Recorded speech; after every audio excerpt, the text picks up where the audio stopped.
Gadis itu baru saja melahirkan seorang anak laki-laki yang sehat. Giok warisan keluarga ke dalam bungkusan bayi putrinya.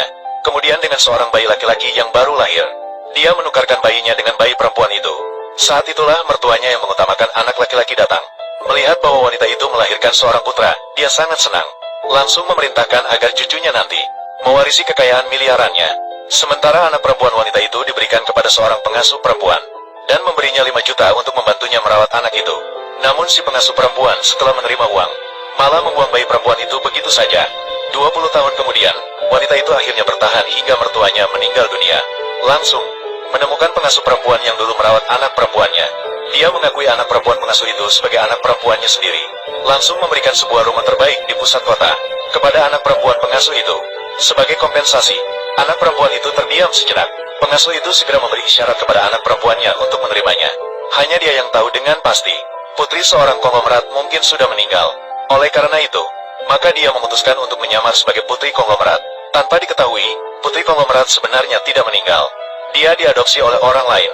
Saat ini dia sedang mengantar pesanan untuk mengumpulkan uang operasi ayahnya yang sakit parah. Karena mengantar pesanan terlalu lama akibat berlari, gadis itu sangat gelisah. Saat itu, sebuah mobil mewah berhenti dan membawa gadis itu naik. CEO terkena akun dan meminta bantuan gadis itu untuk menyembuhkannya. Dia berjanji memberinya 1 miliar. Tanpa menunggu, dia memaksanya. Setelah kejadian itu, CEO memberikan uang kepada gadis itu. Langsung pergi ke rumah sakit untuk membayar biaya pengobatan ayahnya. Saat itu, CEO juga muncul di rumah sakit. Gadis itu melihat CEO, langsung mengatakan bahwa dia telah menghabiskan 1 juta untuk operasi ayahnya, dan juga menyisakan 1 juta untuk pengobatan adiknya. Sisanya semua diberikan kembali kepada dia. CEO menyadari, gadis itu bukanlah orang yang suka berfoya-foya. Saat hendak berbicara, pintu ruang operasi terbuka. Dokter mengatakan bahwa ayah gadis itu sudah tidak bisa diselamatkan. Mendengar ini, gadis itu hampir pingsan. Ayah mengatakan satu-satunya sebelum meninggal, sayangnya, tidak bisa memberikan gadis itu tempat yang baik. Gadis itu sibuk mengatakan bahwa dia punya pacar. Semoga CEO bisa merawat putrinya dengan baik. Katanya ini pacarnya. CEO juga dengan ramah memperkenalkan namanya, mengatakan bahwa ini adalah pacarnya.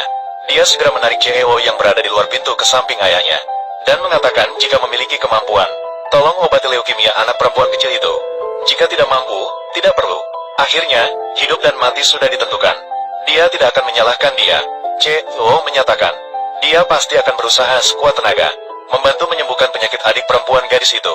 Ayah memegang liontin jade milik gadis itu. Biarkan dia mencari orang tua kandungnya, kemudian pergi selamanya. Beberapa hari kemudian, CEO dan gadis itu menikah secara resmi. Apakah kamu benar-benar mau bersama saya? Saya sudah berjanji pada ayahmu, harus merawatmu dengan baik. Anak haram dari mana datangnya? Beraninya kamu bermimpi menjadi nona muda dari keluarga W6.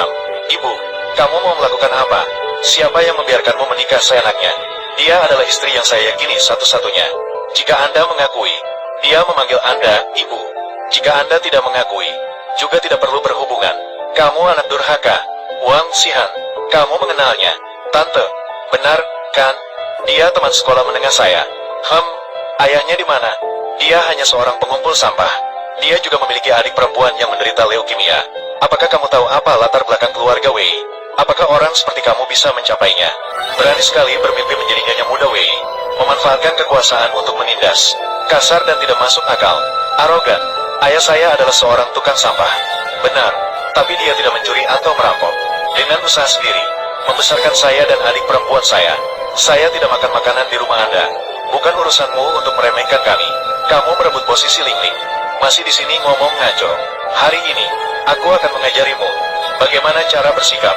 Dia adalah istri saya, Wei Yixuan. Belum waktunya bagimu untuk menghukum. Jika kamu masih membuli dia, jangan salahkan saya jika saya tidak mempertimbangkan hubungan ibu dan anak. Tante, ini Pak Wei. Sekarang dia sudah menikahi Wang Xihan. Sepertinya kita tidak ada takdir untuk menjadi keluarga. Barang yang Anda kirimkan hari ini, aku akan mengembalikan semuanya padamu. Jangan-jangan, tenang saja.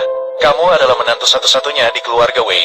Meskipun mereka sudah menikah, saya juga punya 100 cara untuk membuat mereka bercerai. Posisi nyonya muda Wei harus menjadi anak perempuan kandung saya.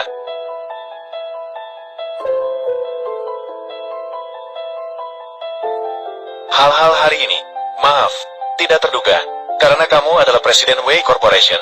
Aku sudah berjanji pada ayahmu, harus merawat kalian dengan baik.